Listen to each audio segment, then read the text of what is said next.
नमस्कार। SPT news में आपका स्वागत है। पेश है 22 अगस्त शनिवार दोपहर 3:15 बजे राजस्थान के विभिन्न शहरों की 15 बड़ी खबरें। उत्तर प्रदेश में लगातार बारिश से गंगा और घाघरा समेत 6 नदियां खतरे के निशान से ऊपर बह रही है। 13 जिलों में बाढ़ जैसे हालात हैं। लखनऊ, बाराबांकी समेत 5 शहरों में शनिवार सुबह से रुक रुक कर बारिश हो रही है। वाराणसी में सभी 84 घाट डूब गए हैं। दशामवेश घाट की गंगा आरती भी छत पर करवाई जा रही है। उधर राजस्थान में मानसून कमजोर पड़ गया है। शुक्रवार को 15 जिलों में बारिश का अलर्ट था, लेकिन 11 जिलों में तेज धूप निकली। बाकी 4 जिलों में से 10 मिलीमीटर से भी कम बारिश हुई। राजस्थान में होने वाले नगरीय निकाय और पंचायत चुनाव को लेकर कांग्रेस ने चुनावी तैयारियों को अंतिम रूप दे दिया है। प्रत्याशियों के चयन को लेकर भी जयपुर के रामपुरा रोड सांगानेर स्थित मजेस्टिक रिजॉर्ट में पार्टी के शीर्ष नेताओं की अहम बैठक हुई। बैठक में प्रदेश कांग्रेस अध्यक्ष गोविंद सिंह डोटासरा ने प्रत्याशियों की चयन प्रक्रिया को लेकर प्रदेश नेतृत्व का रुख स्पष्ट किया। उन्होंने कहा कि निकाय और पंचायत चुनाव में प्रत्याशियों के चयन का पहला काम जिला कमेटियां ही करेगी। जिला कमेटियों की ओर से भेजे गए पैनल से ही प्रत्याशी तय होंगे। इसमें प्रदेश नेतृत्व का कोई दखल नहीं रहेगा। भाजपा अध्यक्ष नितिन नवीन ने शनिवार को पार्टी की 65 सदस्यीय नई राष्ट्रीय टीम के साथ पहली बैठक की। इसमें आगामी विधानसभा चुनाव की तैयारी, बूथ जमीनी स्तर पर संगठन मजबूत करने, युवाओं को जोड़ने और सरकार की योजनाओं को जनता तक पहुंचाने की रणनीति पर चर्चा हुई।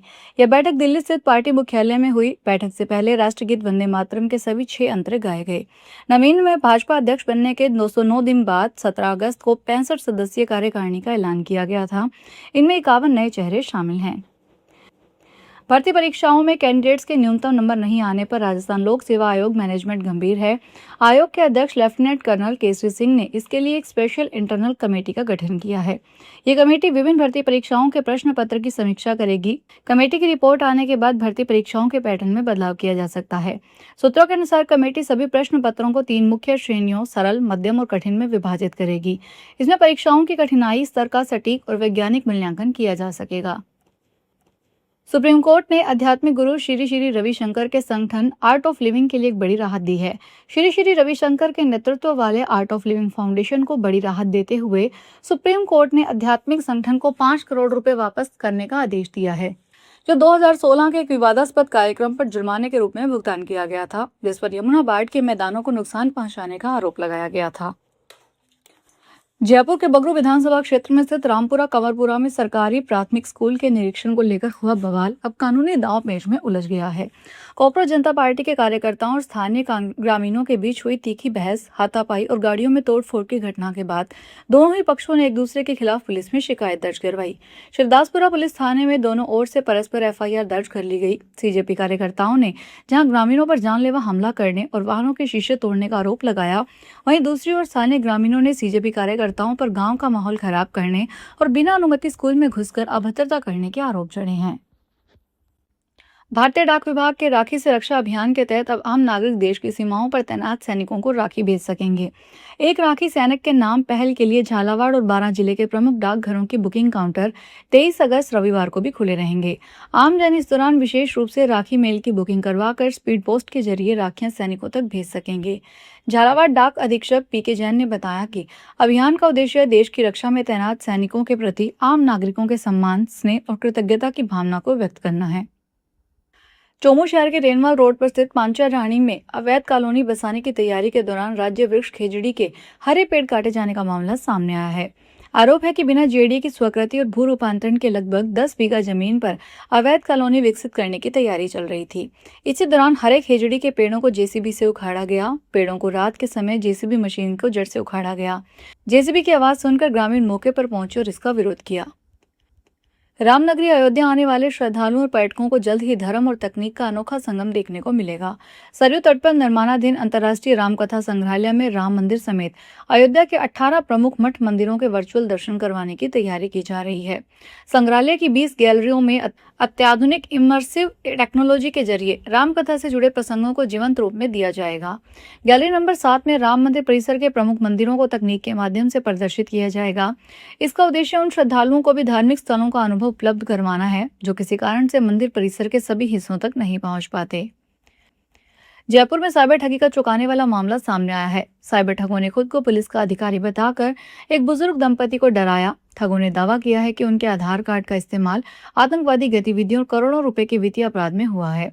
गिरफ्तारी और परिवार के दूसरे सदस्यों पर कार्रवाई की धमकी देकर दंपति से 76 लाख रुपए अलग अलग खातों में ट्रांसफर करवा लिए। मामले में 2 आरोपियों को दिल्ली और उत्तर प्रदेश से गिरफ्तार किया गया है। भीलवाड़ा के राष्ट्रीय राजमार्ग 758 पर हुए सड़क हादसे में एक रिटायर्ड शिक्षक की मौत हो गई। मृतक की पहचान सहाड़ा के रहने वाले सलीम मोहम्मद के रूप में हुई। बताया जा रहा है कि बूंदी डिपो की रोडवेज बस ट्रक को ओवरटेक कर रही थी। इसी दौरान बस की चपेट में एक बाइक आ गई। उसी बाइक पर शिक्षक सवार थे। हादसा इतना गंभीर था कि सलीम मोहम्मद ने मौके पर ही दम तोड़ दिया। घटना के बाद बड़ी संख्या में ग्रामीण घटनास्थल पर जमा हो गए। उदयपुर नगर निगम चुनाव को लेकर सियासी सरगर्मियां तेज हो गई। टिकट वितरण की प्रक्रिया के बीच पंजाब के राज्यपाल और चंडीगढ़ के प्रशासक गुलाब चंद कटारिया 25 अगस्त से 30 अगस्त तक उदयपुर प्रवास पर रहेंगे। कटारिया के इस 5 दिवसीय दौरे को लेकर शहर की राजनीति और खासकर टिकट की उम्मीद लगाए बैठे दावेदारों में हलचल तेज है। भले ही कटारिया रक्षाबंधन पर्व और निजी कार्यालयों के सिलसिले में उदयपुर आ रहे हैं, लेकिन स्थानीय राजनीतिक हलकों में इसे पूरी तरह नगर निगम चुनाव और टिकट वितरण से जोड़कर देखा जा रहा है। डीग पुलिस ने अवैध खनन के खिलाफ चलाए जा रहे विशेष अभियान ऑपरेशन पृथ्वी के तहत कार्रवाई की है। कुम्हेर थाना क्षेत्र में अवैध खनन सामग्री से भरे 3 वाहनों को जब्त कर 2 आरोपियों को गिरफ्तार किया गया है। जब्त वाहनों में एक ट्रैक्टर ट्राली, एक हाईवा ट्रक और एक डंपर शामिल है। पुलिस अधीक्षक डीग कामले शरण गोपीनाथ के निर्देशन में कार्रवाई की गई। बिना नंबर के ट्रैक्टर ट्राली में लगभग 8 टन अवैध पिसा हुआ पत्थर पाया गया। अलवर में एसआई भर्ती के फिजिकल टेस्ट में अपनी बहन की जगह फर्जी कैंडिडेट बनकर आने का मामला सामने आया है। हाड़ा रानी बटालियन प्रबंधन की ओर से अजमेर के अलवर गेट थाने में मामला दर्ज करवाया गया। अलवर गेट थाने के उपनिरीक्षक राकेश ने बताया कि एसआई भर्ती की लिखित परीक्षा में पास हुए कैंडिडेट की शारीरिक दक्षता जांच परीक्षा सीआरपीएफ ग्राउंड में हुई। कैंडिडेट मुन्नी की जगह उसकी बहन आई और उसने मुंह पर मास्क लगा रखा था। उसे हटाया नहीं और बीमारी का कारण बताया, साथ ही परीक्षा के लिए अगली डेट मांगी। राजस्थान में आगामी नगर निकाय चुनाव को देखते हुए अवैध शराब के खिलाफ आबकारी विभाग ने अलवर जिले में संयुक्त कार्रवाई की। जिला आबकारी अधिकारी गौरवमणि जौहरी ने शनिवार को बताया कि आबकारी निरोधक दल अलवर के आबकारी अधिकारी कुलभूषण मिश्रा के नेतृत्व में आबकारी दलों ने संयुक्त छापे और गश्त अभियान चलाया। फिलहाल इस बुलेटिन में इतना ही, फिर हाजिर होंगे बड़ी खबरों के साथ। अगर आप भी अपने आसपास की छोटी बड़ी और महत्वपूर्ण खबरों से अपडेट रहना चाहते हैं तो सब्सक्राइब कीजिए हमारे चैनल एसपीटी न्यूज को और प्रेस कीजिए बेल आइकन पर।